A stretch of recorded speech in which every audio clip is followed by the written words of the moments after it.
Do you think computing will be synonymous as drafting is today? I mean, I think it's already there, right? I think that we've already sort of taken the steps to move past a little bit more of the drafting and integrating some of what we're trying to do in design that involves computation and be able to streamline that out into production. So there's already a relationship there. So there's definitely an opportunity there for computation to take it even further. But I think if you're going to use the drafting analogy, it's not like human hands or human thoughts or human intent is going to disappear, right? I think at least, in what we've seen, the idea is that you have all of these available to you as tools, just like a pencil is a tool, but that means that someone still needs to draw, like someone still needs to do something. And I think that, so even though the tools might change, we're still directing it as human beings. I've never been very good at predicting the future. But it does seem like, I don't know about computing and ubiquity, but certainly, I mean, one of the things that's interesting about computing is the ability for lots of different things to be explored quickly, right? And so instead of having to, like everything that was shown here earlier, instead of having to draft out all of these pieces over the course of weeks and give them to somebody, computing makes it possible to explore lots of different possibilities quickly.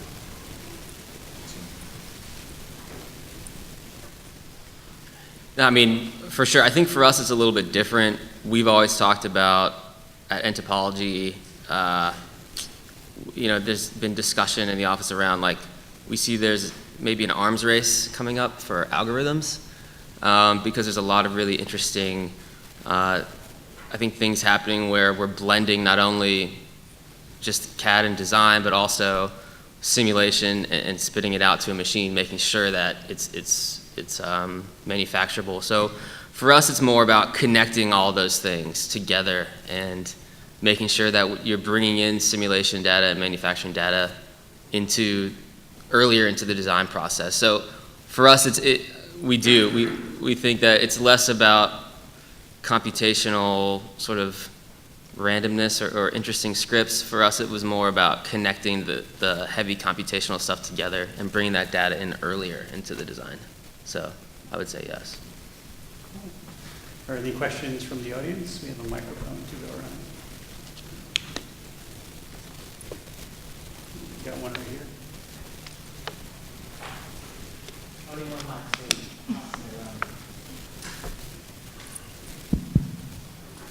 Hi. Similar to the question you just had, I heard it said, I think at TEDx, a designer mentioned that today designers more like composers, where we directly do things. He said in the future we'll be more like conductors, where we control algorithms, essentially. So similar to your question of, are we going to need to know how to compute? In my mind, it's more, do we need to think algorithmically? And a lot of the tools that you're proposing are enabling designers to not take the dive into learning how to code, for example. And I wonder if you see, or how widespread an adoption of technical skills like coding are necessary versus more of a generalized understanding of how to leverage an algorithm. I have something for this. So this is something that we struggle with a lot in building our software, where our UI is even almost set up as sort of a visual programming type of system, which I didn't really get into, but we found, especially with our customers, we work with a lot of really large engineering companies, like Lockheed Martin and things like that, where they have hundreds or thousands of engineers. And what we found is that it's always really important, I think, to make that scripting IDE possible, give the advanced, we call them advanced users, because a lot of people at those companies, especially in the production engineering side, aren't typically coding a lot, but some of the more specialized people are, some of the fellows are. And so what we ended up doing is say, okay, let's give those advanced users the option to script or to code if they want to, and allow them to build out their own specific features or workflows that they can then deploy to their other teams, so that it's sort of, it basically allows your specialists to set up their own systems and allow their teams to use that. So it's sort of in between for us, right? Where it's like, yes, people do want to code more, and that's becoming a lot more popular, but you still have entire teams that have to be able to use those tools. So if you can set it up in a way to allow those coders to code and then share that knowledge, I think that's kind of the sweet spot. I think for us, part of that is that we want to free up people's time to do the things that they do best. And what we're trying to do right now is get at some of the more annoying parts, maybe, of design, the more repetitive parts, the things that are easy to implement an algorithm on. So it's not necessarily that you need to learn a new skill and that you need to be able to code to do this. We're trying to use coding as a tool to help you do the thing that you do best, more creatively, and free up whatever you would be spending trying to do that task over again. And I think what it means to code changes, right? Like, at least for me, Grasshopper was the first. So I had learned to code before in Java, and then Grasshopper was the first time I had seen visual programming as a concept. And it was actually really confusing to me at first because I didn't understand how the trees suddenly just created themselves. I didn't make them, I was used to writing it out myself, but that was for a lot of people their first introduction to what it's like to think algorithmically, right, within the design industry. So I think that as the tools for how to think algorithmically become more and more accessible and easier to get into and less sort of elite, sort of closed off, that more and more people will become literate in the ideas of algorithmic thinking. Yeah, I mean, for us at McNeil, we don't really have any sort of idealized way that we think everybody has to be working.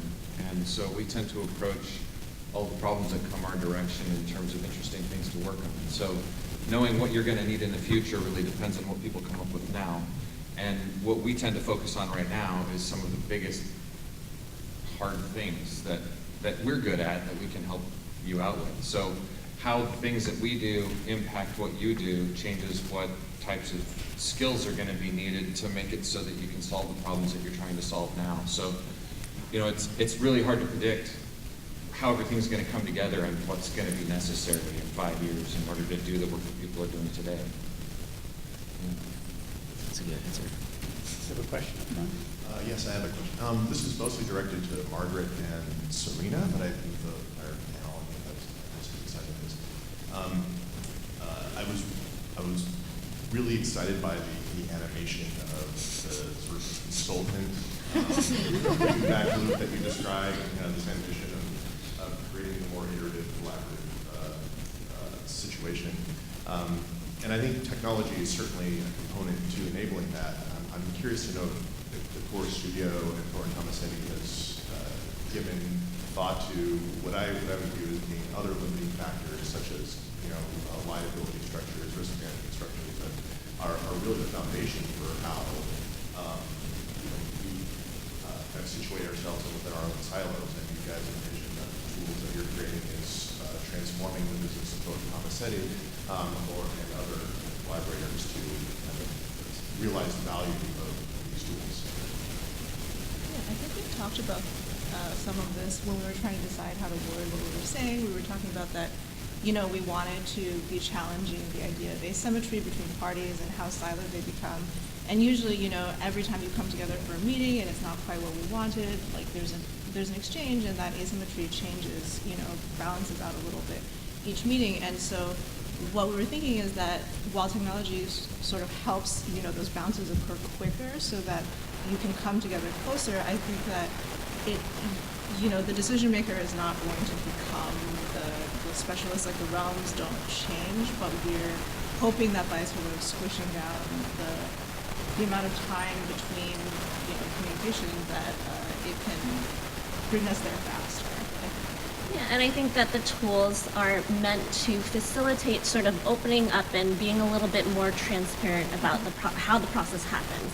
Because when you understand a little bit about the reasons behind either the initial ask or about how something was performed, then you have a little bit more of an arsenal to talk about moving decisions forward.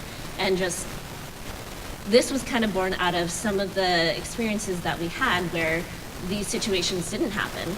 And we come into a position where we spent years on certain designs, and the liability has been an issue in that, where we can only communicate a certain amount. But we're hoping that some of this can help to make that a little bit more open. The lawyers remain everywhere. There's disclaimers. Oh yes, there are disclaimers in all of Asterisk. All of our user agreements, the lawyers are just like, you cannot rely on this in any way, So we're it's still working there. it out, yeah. Yeah. Any other questions? Well, I have one. A lot of what you're talking about, you're kind of alluding to that next phase, that it's the communication process between us as individuals, right? There's a person that has an idea, there's a person who can execute, right? And it's how we communicate with one another.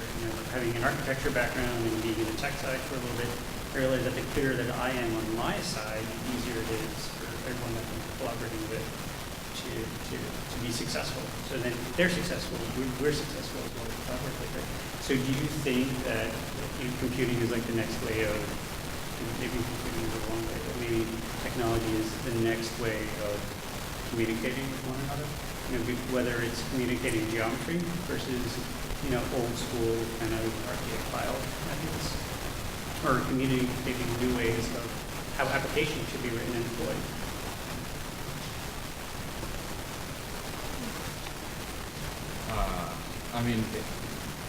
Digital communication is something that's been going on for a long time, and I think it's just evolving.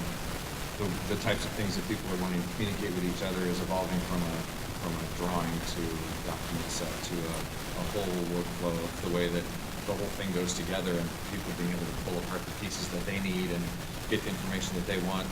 So it's, I don't know, I don't know if it's computing, if it's representation, it's all these things, all tied together that help make it possible to communicate more clearly whatever that intent is or the process.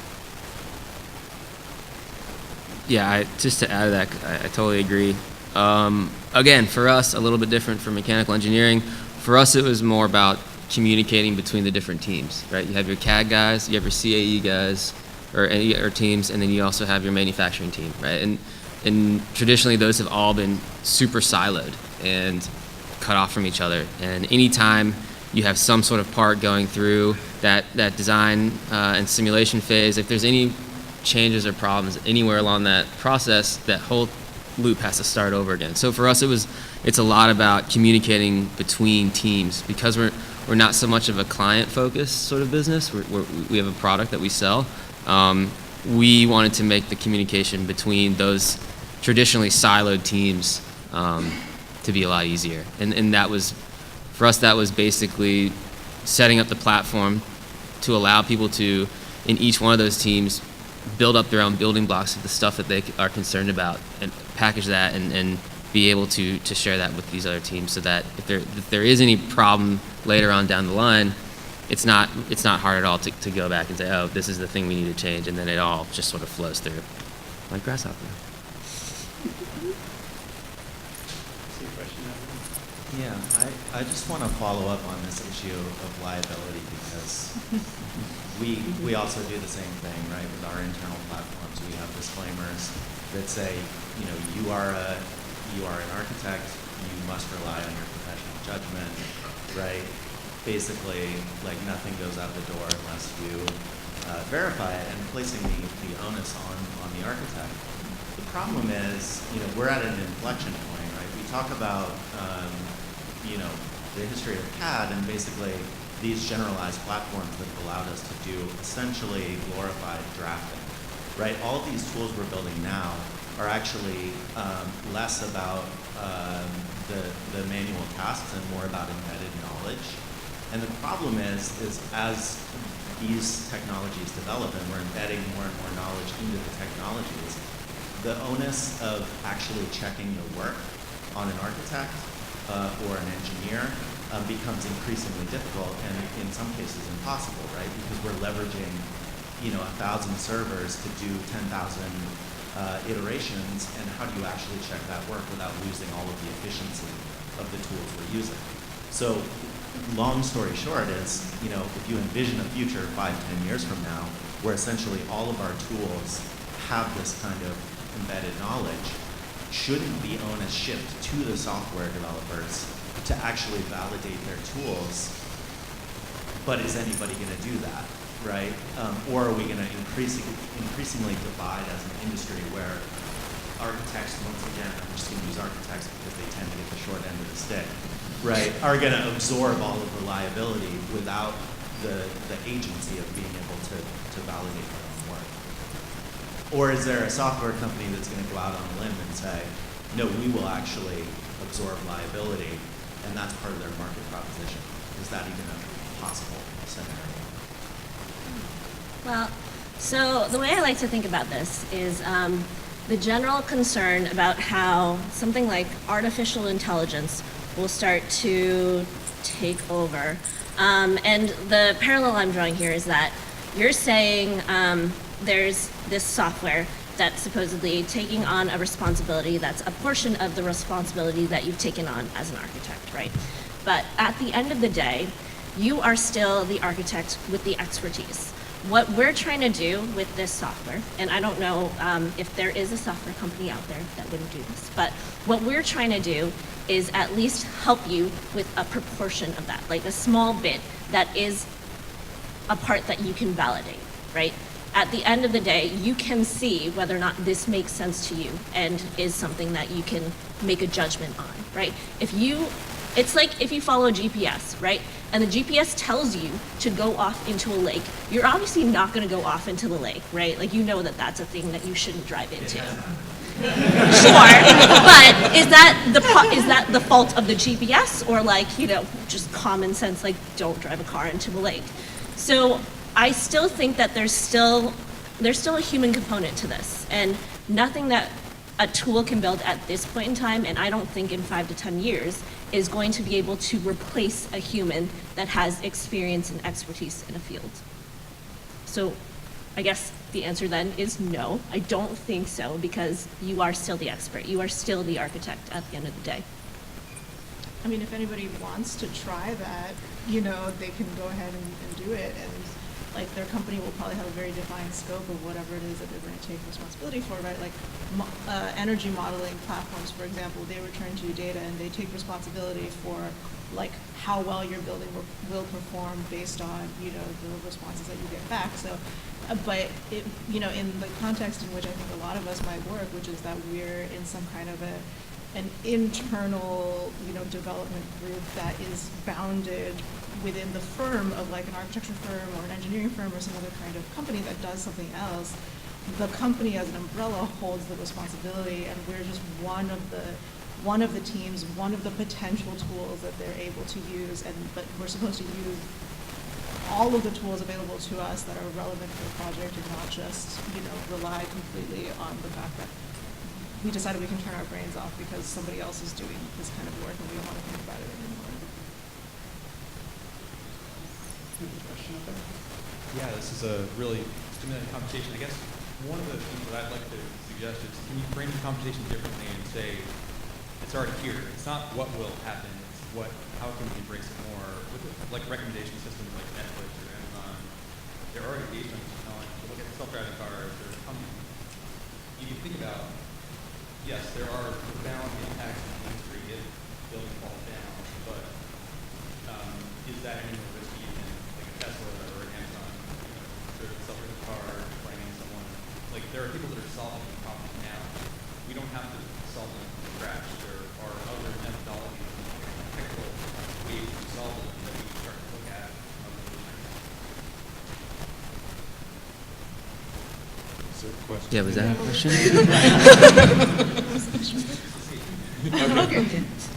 No, but I agree with that. We call it a sanity check in engineering, where you run a few tests and just make sure that, okay, this makes sense. And I'm sure you do this with your software. And we always make a joke in the office where it's like, well, if you're a writer and you use Microsoft Word and your book doesn't sell, you can't blame Microsoft Word for that. You know what I mean? You are the writer, you are the engineer, you are the architect.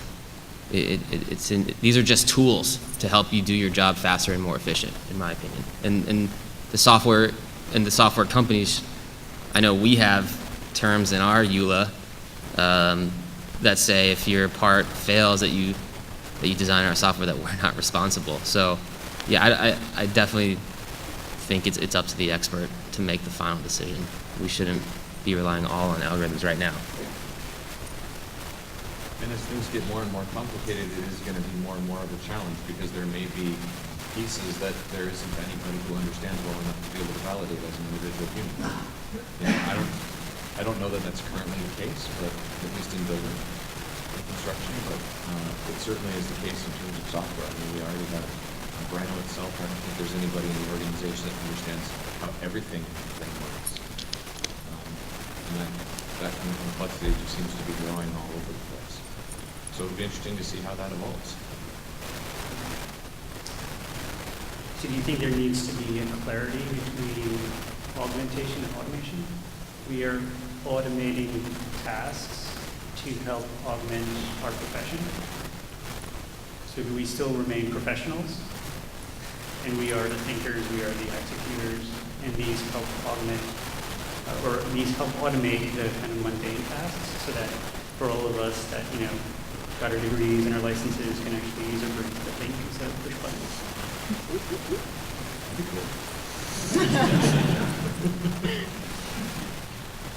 Any other questions? So I think just riffing on the last question, or statement, one of the main criticisms of a lot of ML and AI systems, right, is that it repeats the biases or the shortcomings in the training data, right? So the human error or bias.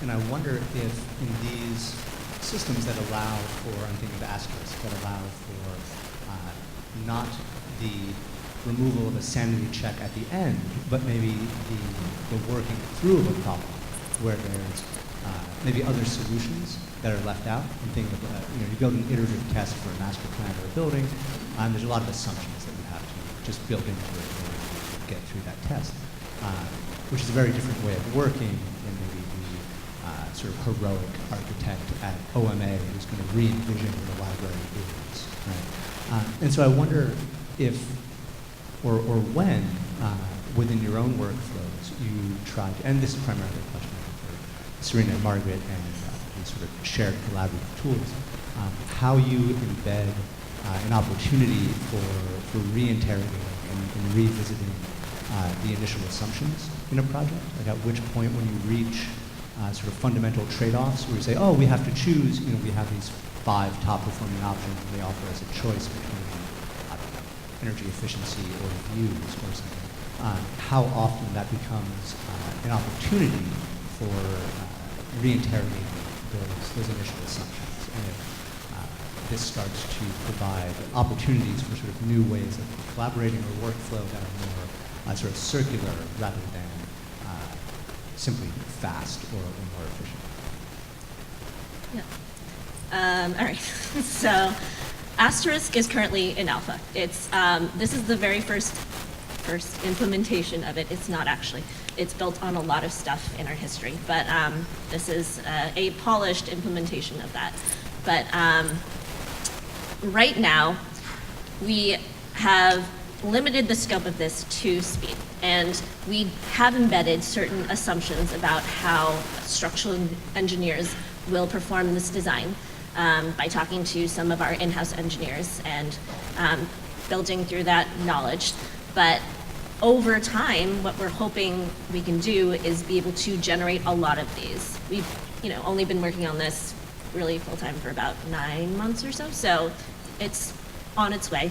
And we would love to be able to recommend certain trade-offs at the end about what would happen. But at this point in time, it's just try different things out because you can, and you can see what's happening a lot faster than originally. If your typical conceptual design takes 3 weeks to return back, then you don't really have that opportunity right now. So we're taking the first step, giving you that opportunity, right, to just try them out.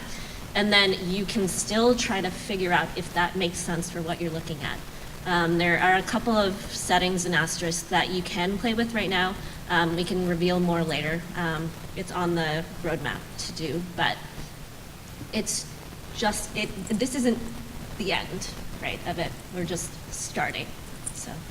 And I think that we do go back through the data that has been submitted. We're not, just the geometry, not, whatever you named your project or who submitted it or whatever, but like, we do keep the geometry, and for those that look weird or that fail, we go back through, we learn from them. And Asterisk, actually, you can't tell, but every time you ask it to give you the structures, it recalculates it live, and we are continuously updating, retraining the models, and redeploying sort of the updated version of how it calculates all of this stuff, so that actually you might not get the same model exactly back that you got the last time. You're getting the one that we have sort of retrained in order to try to make up for some of the mistakes that were made earlier.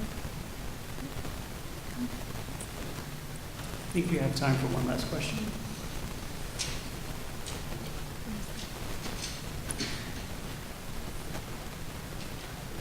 It's just basically a question building on that. I just wanted to know more about the data that machine learning has been. Is it passed over into common study projects, or is it additional data that you run the models? I wanted to hear more about the data used for the machine learning. That's one question. The second question to Brian is, what needs to happen for open source geometry to be ubiquitous? All right, I will take that first question. We have an in-house library that we've built up that performs calculations for us, and we have actually other tools that we mentioned earlier, things like Skipper and Sphinx that use that calculation library. And those are also, that library is also vetted and tested and being improved, and we can run those calculations a lot faster than trying to comb through project data to be able to generate the models that we need then for the machine learning. Eventually, we'll probably want to pull in exact project data as well, but we are validating against certain project data that exists. So we have tests in place for that. And I would say for open geometry to become ubiquitous, it's got to be easy to use. It's got to be complete, and it's got to be. There's another word that came up when I was thinking. Easy to use, complete, and well, I guess that's enough. I mean, it's got to work. It's got to work, right? It's got to have everything you need. It's got to be easy, and it has to work for what you're using. If it doesn't do those things, then it's probably not going to be ubiquitous. There's probably another category too, like. So we want to know, what is it about Rhino 3DM that doesn't make it easy, that doesn't make it powerful, that doesn't make it work for you, so that we as a community can build it to do that. And then maybe it will be ubiquitous. Cool, thank you. Can we get a round of applause for our